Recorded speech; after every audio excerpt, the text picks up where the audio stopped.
Listen Your Radio.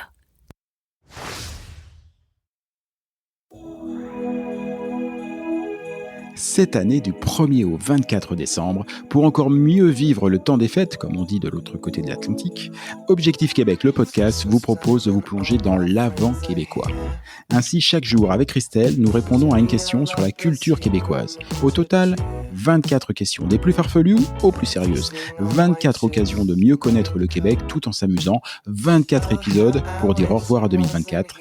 Et ce calendrier nous amènera jusqu'au réveillon. 24 opportunités de gagner un très beau cadeau. Mais pour cela, il faudra attendre la fin de l'épisode. En attendant, découvrons ce que nous réserve l'avant québécois d'aujourd'hui.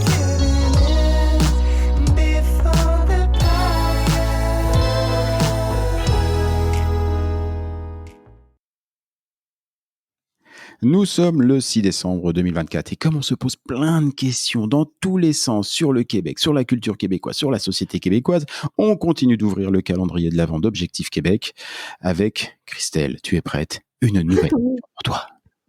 Oui.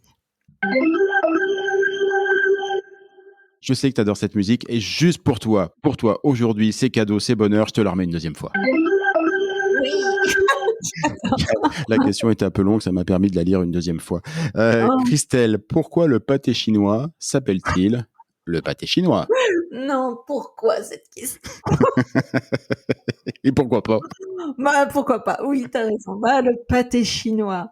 Il y a plein d'explications, je crois, à ce pâté chinois, mais je vais dire une des explications peut-être historiques. On dit que le pâté chinois, il proviendrait des camps de travail des cheminots canadiens au 19e siècle. Et parce que ces travailleurs étaient d'origine chinoise.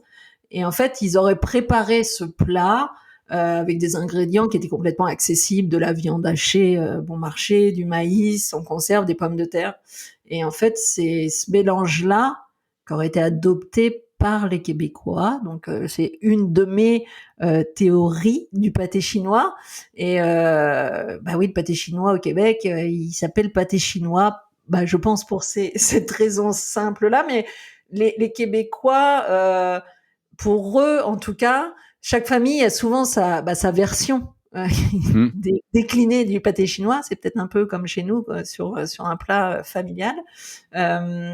Mais c'est un plat qui est vu comme réconfortant, puis familial. Il est, je pense, beaucoup associé à la nostalgie de l'enfance et puis à la cuisine maison.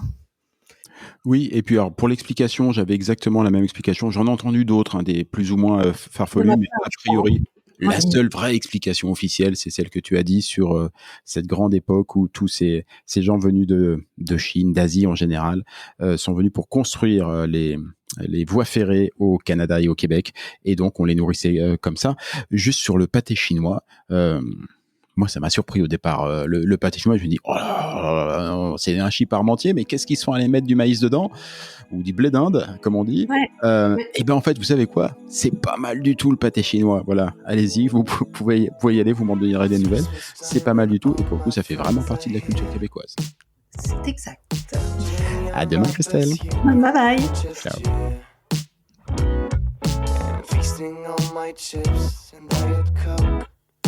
Vous savez quoi? C'est vraiment gentil de nous accorder un peu de votre temps entre les préparatifs de la dinde au marron et l'emballage des cadeaux. Mais puisqu'on parle de cadeaux, à l'occasion de cet avant québécois, Objectif Québec et son partenaire Air Canada mettent en jeu un billet aller-retour France-Canada. Oui, vous avez bien entendu. Pour tenter d'être celui ou celle qui embarquera sur ce vol Air Canada, rendez-vous sur la page Facebook officielle d'Objectif Québec. Et ensuite, c'est un peu plus simple. Si ce n'est déjà fait, mais de vous à moi ça m'étonnerait, abonnez-vous à notre page Facebook officielle. Et si vous ne le savez pas où la trouver, c'est très facile, vous trouverez le lien en descriptif de cet épisode. Ensuite, vous trouverez également le post top départ des épisodes de l'Avent québécois.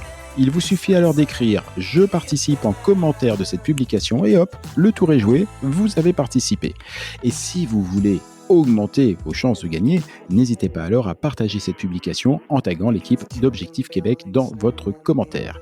Attention, la date limite de participation est fixée au 25 décembre à 10h. car le Père Noël himself, ou Christelle, ça dépendra des dispos de chacun, est attendu ce même 25 décembre à 17h cette fois-ci pour effectuer le grand tirage au sort final. Sur ce, je vous souhaite un très bon temps des fêtes à tous. À tantôt!